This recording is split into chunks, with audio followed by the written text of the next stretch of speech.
Physics 182ers. What we're going to talk about here today is confidence intervals with Gaussian curves, and this follows Chapter 3 from your lab textbook, Hughes and Hayes, and I recommend strongly that you read it. I'm Professor Jeff Wilkerson. For those of you who might not be part of the course and happen to be watching this, this is Classical Physics 2 at Luther College.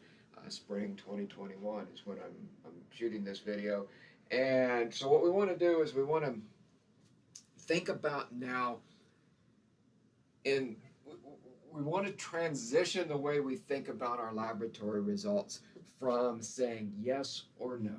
Okay, we're not finding out, we wanted to ask the question in the first lab, was the index of refraction of green light in the glass block we were looking at different from the index of refraction of red light based on the measurements that we made?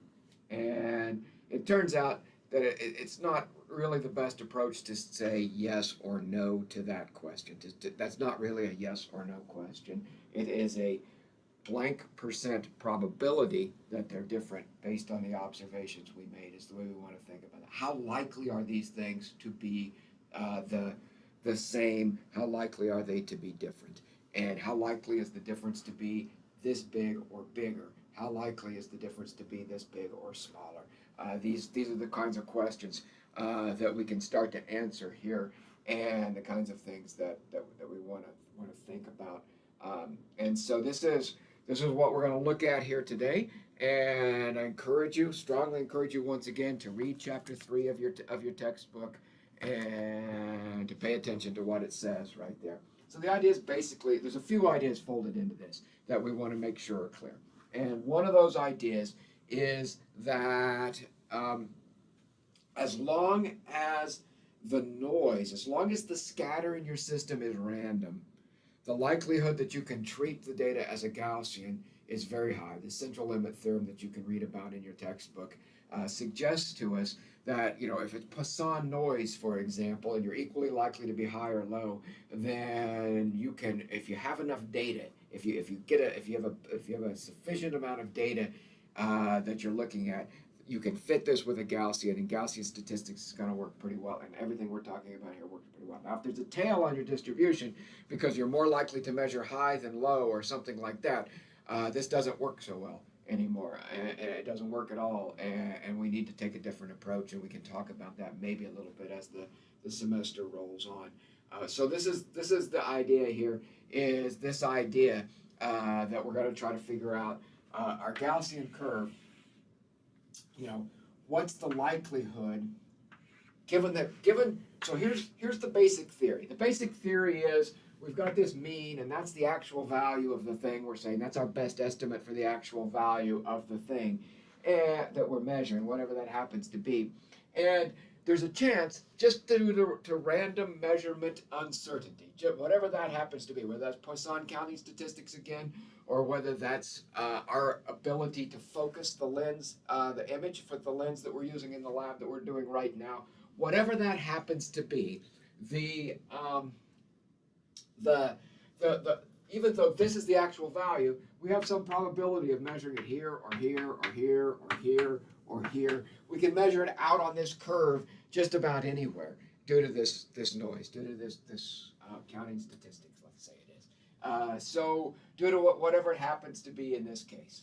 And so when we make a measurement here, we want to ask the question, how likely is it? One of the questions we can ask is, how likely is it that this measurement is part of this distribution? It's consistent with being that mean right there and the standard deviation that we have over here. So we have the mean and the standard deviation. How likely are we to get a point that's, say, out here or higher, further out here on the tail? And so we can look at that and ask that question. And that's what we want to do. So what we do is pretty straightforward, is we just do an integral of the Gaussian function. So we integrate the Gaussian function, and if we integrate the Gaussian function, it tells you what percentage of the events, given this mean and this standard deviation, what percentage of the events fall in the shaded area right there. Okay? If 93% fall in the shaded area that you've selected, depending on what you've selected out here, then that means you have a 7% chance just by random noise, just by random fluctuations of landing in one of the tails out here. And so, okay, you say, okay, that's 7% chance. We would call that, you often would see that. We don't usually call that as physicists, but you'll often see that listed out there as P equals 0.07. That means there's the probability by sheer random chance of noise in the distribution of getting that point based on this. So something out there in the tails, that point or more would be P.07, for example, in what I'm telling you about. So they've integrated this up for a few points in your textbook for a few values of sigma, and they've given you that a few values of sigma and said, okay, this is the probability of being in here and being in here and being in here in table 3.1. It's not quite good enough. You want more data, so I've taken I've given you this table right here. And put it out on the Katie site, and it comes from this very fine book by DeVore and Farnham, Applied Statistics for Engineers and Scientists, that you see right there. And I'm going to ask you at a later point, we're going to write a code in MATLAB to do this integral ourselves, so we can stick in any value we want and figure this out. So, but you see, it just says, for example, what's the probability of this z equals minus 3.8 3.8 standard deviation fluctuation out in here, for example. So you get the integral from negative infinity to negative 3.8 is this. And so that's a 0.0001 chance to be in there. You multiply that by 2 to be on either side to say if it's a random fluctuation, you're equally likely to be in either tail. Sometimes that doesn't make sense. Sometimes you want a single tail, but we can talk about that more at later times. And so you see this curve. You should read this table and look at this table and see the values that you have right there, and say, okay, this is what we're going to do. So sort of the magic values. If you look at that table, the probability of falling between negative infinity and negative 1.96, we go up 1.9 and read over to the 6 over here, is 0.025. So you'd look at this on the Katie site, look at this table and say, the integral of the Gaussian from negative infinity to negative 1.96 equals 0.025. That means also that the integral from plus 1.96 to infinity is going to be also, it's the other tail, it's symmetric, and so it's also going to be 0.025. And you see that if you add those together, 0.025, 0.025, you get 0.05, a 5% chance of falling in outside of that range just by noise. And so we would call that a P.05. And so 1.96 standard sigma, a 1.96 sigma fluctuation. So people will talk, that's the language, that's the lingo that you'll hear people say is a 1.96 sigma fluctuations are often just rounded off to 2 sigma fluctuations. So what you have a 2 standard deviation fluctuation, or a 3 sigma fluctuation, or a 3.2 sigma fluctuation, and that's what we're talking about here. Is a fluctuation away from the mean, a distance away from this mean of 3.2 standard deviations, or 1.96 standard deviations in this case, and there's a 5% chance of that happening. Oftentimes, people will say that's the limit that you want to use for statistical significance. So this is what we want to practice here and do this. If you go, up around 2.5, you can go over here. You can look at this and say, okay, where are we at 0.005 on the table? You just run it out here, and it comes out at about 2.57. So 2.57 something. And so negative 2.5. So a 2.5 standard deviation fluctuation is about your 1% confidence level right there to say. So that's how confident you are that this really is part of this distribution. That's why it's called a confidence interval, is to say that's how confident you are that any single measurement is part of this distribution that you have right here. So this we're going to work on. I've given you homework out there to do a problem that looks like this. I want to talk about a couple of other things relative to this. So there's a couple other ways to think about this. We want to treat all of our data going forward in this way. When I ask you, what is the focal length of the lens, and you report to me that you're working with right now, you report to me a mean plus or minus a standard error. That's standard error. So the uncertainty in the mean, you can do exactly what we just did. Okay, let's be careful about this. We can do exactly what we just did with single measurements with the mean itself.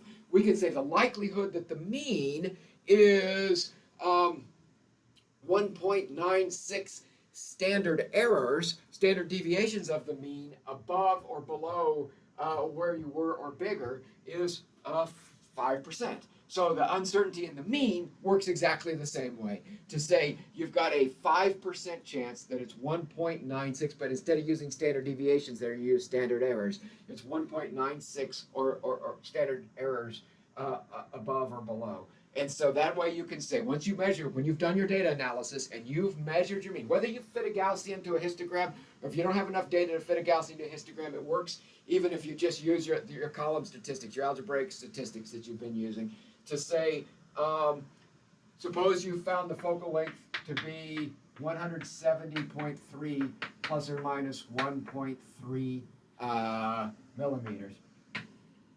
If you take 1.96 times that, that's your 95% confidence level. You're 95% confident that your focal length falls between 170.3 plus 1.96 times this and 170.3 minus 1.96 times this. And you can do any. You don't have to use 5%. You can use any percentage you want to. But that's the way you can work with this. And then you can give me a probability. How likely is it that, given the focal length that you measured right here, that the printed focal length that was on that packet that it came in, how likely is that to be the actual value of the focal length of this lens that you're working with? And you're going to have a it's probably so unlikely that you won't be able to actually report it, because it's not going to show up on this table. It's going to be many standard deviations out there, many standard deviations, and challenging for you to calculate, but we should work on that. Anyway, that's the way we're going to be able to use this with means. That's the way we're going to be able to use this with single values, to say, okay, now, that's the way to use this with single values, is to say, suppose you measured this to be the focal length of your lens. Now you can go and say, suppose you have a lens that's just randomly given to you, and you measure a focal length of 172.2 millimeters, let's say. Okay, that is 1.9 millimeters above this. So your measurement, F minus mu, is 1.9 millimeters. Okay? We can measure that in terms of standard deviations. We would ask the question. The way we would typically approach this is ask the question, how many standard deviations is that away from the mean here? And it is 1.9 over 1.3 is equal to whatever that is. I should be able to do that in my head, but 1.9 divided by 1.3 is about 1.46. So it's 1.46 standard deviations away from there. How likely are you to get 1.46 or more standard deviations away? You go to your table over here and you look it up, and it says 1.46.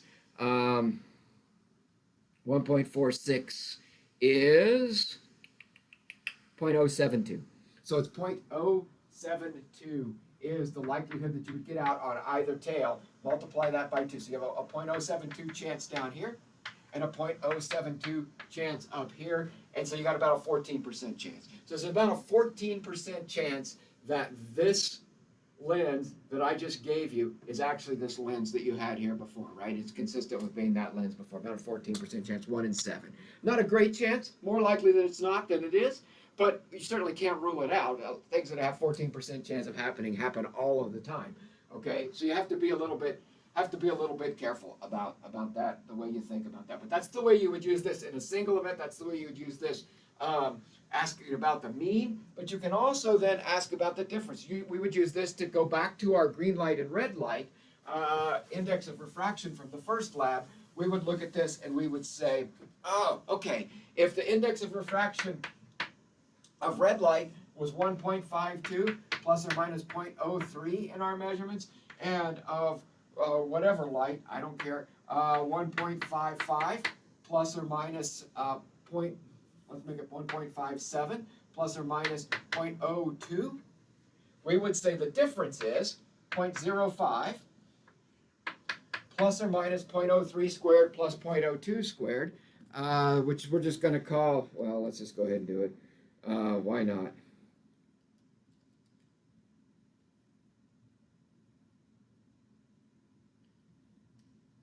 Uh, 0.036. Let's go ahead and keep that extra digit out there. We don't have that digit here, so that's complex a little bit. Let's act like we do have that digit. And so just for the time being. And so this turns out to be about a little less than 1.5 again, about where we were again. And so there's about 14% chance, a little bit different than that, but you see, you say 0.05 divided by 0.036 is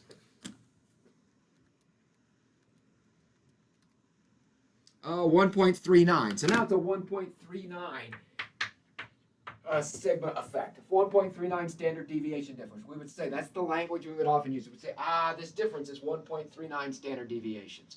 And so that's a clue. That's a language to people who speak experimental physics, experimental science, to say, that immediately they lock in and say, okay, 1.39, I get it. But we would look this up over here again and say 1.39 is 0.08. So it's about 16% chance. So in this case, you got about a 16% chance of those two being the same, given those values that I gave you right there. And about an 84% chance they're different. Okay? That's a great way to report that. You just report that difference.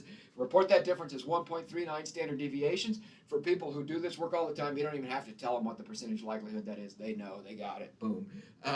But for our purposes right here, while we're learning this and while we're practicing it, go ahead and tell me. Say, that means there's an 84% chance that these are the same value and a 16% chance that they're a different value. Now we're getting at the heart of experimental science, where we don't get definite answers, but we get likelihoods that push us in certain directions. Say, this is how likely this thing is to be, or this is how likely this other thing is to be. And that's what we want to work on. That's what I want you to do. So when you compare your magnifications, right? You have your magnification for measuring the image distance and the object distance, and you have your magnification for measuring the image height and the object height, and you're comparing those. You can say, how likely are those to actually be the same? Boom. This is what you do to tell me how likely those are to actually be the same. And you can do this all over the place in the experiment we're doing now, the experiment we do next, the experiment, all the experiments that we're going to do down the road. We want to practice this idea of confidence intervals and integrating Gaussians up. One last thought. I've been talking for a long time here. What's it say I've been talking? I've been talking 18 minutes. That's not too bad. And so this is, I want you to pay attention to this, work on this, do that lab homework for next week that's on this topic, and think about how you're analyzing your data here. Go back and reanalyze your data from the first lab this way a little bit too. Really practice this, really drill this idea down, and start writing your Gaussian integrator in MATLAB to be able to calculate the probability, this integral for any value of number of standard deviations that are out there that you would like to be able to calculate. And so anyway, this is all great. Let's talk a little bit about this p.05 again. We want to emphasize, we really want to drill this idea home, that people think about 5% often as a statistically meaningful, statistically significant measurement, as if somehow 0.048 is great and 0.052 is not, or if there's some kind of magical threshold moving across that 0.05, and there simply is not. It's an arbitrary line, it's an arbitrary cut, and so don't get hung up on any particular value being statistically significant and any particular value being not statistically significant. It's just a continuous move in probability that you found something interesting. You found that they're different, for example, right? This is a p.16, And so people would say that's not statistically significant. Well, that's an arbitrary cut to say that's not statistically significant. You just say it's p.16, the probability of 0.16. Now, this leads to if you're interested in fun, you go out and you can read on the web all kinds of people talking about a concept called p-trolling, and this is an interesting idea, but people get hung up on it too much, I think, and I'll tell you why people get hung up on it too much, because they place too much importance on a particular threshold like p.05 and say yes, yes, yes, this is real, this is not real. So where that comes from, if you go out and you have 100 variables that you're measuring a correlation between 100 different pairs of variables, for example, you would expect 5% of them to show a significant correlation, for example, just from random noise, p.05, if you're using p.05 as your threshold. Okay, so if p.05 is your threshold, 5% chance of random noise causing your effect, you measure 100 such different things, 5 of them are going to show up as statistically meaningful to you. Okay? And so this is why p-trolling is bad, is because if you just throw everything at the wall and you try every single combination of things you get, some of them are going to stick, some of them are going to show up, and you're going to say, this is great.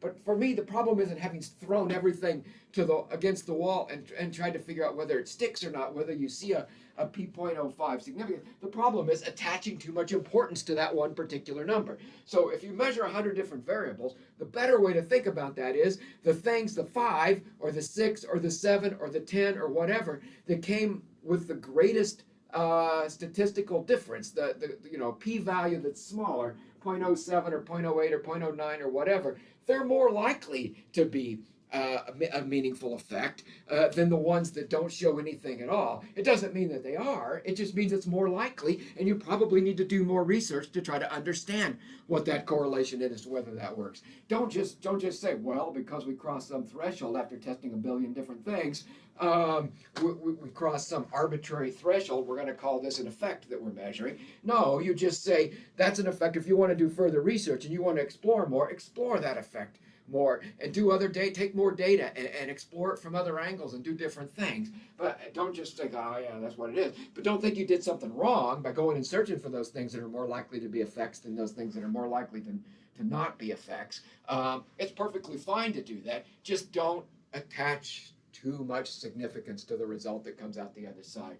Always be careful. Remember that you're talking about probabilities, and things that have a probability of 5% of happening happen all the time. There's, in your life today, I don't know, depending on what you call an event, you might have 100,000 events that occur. And if you have 100,000 events that occur, then some of those things are going to be statistically unlikely, and yet they're going to occur. And you might call them miracles. I don't know. Just be careful about whatever you call them. With enough events, some things are just going to occur out here that you wouldn't expect to occur. And you'd be surprised that they occur, just because so many different things happen in the course of a day that some of them are going to be statistically unlikely. But with enough samples, there you go. And so just be aware of that and be cautious in this fact. We're going to start working on this. Start processing your data this way. I've rambled on long enough. That's what we got about confidence intervals and Gaussians. I think there's something useful in there despite my talking too much. Pay attention to this video, and this is really the heart of some of the data analysis we're going to use going forward. Take care, everybody.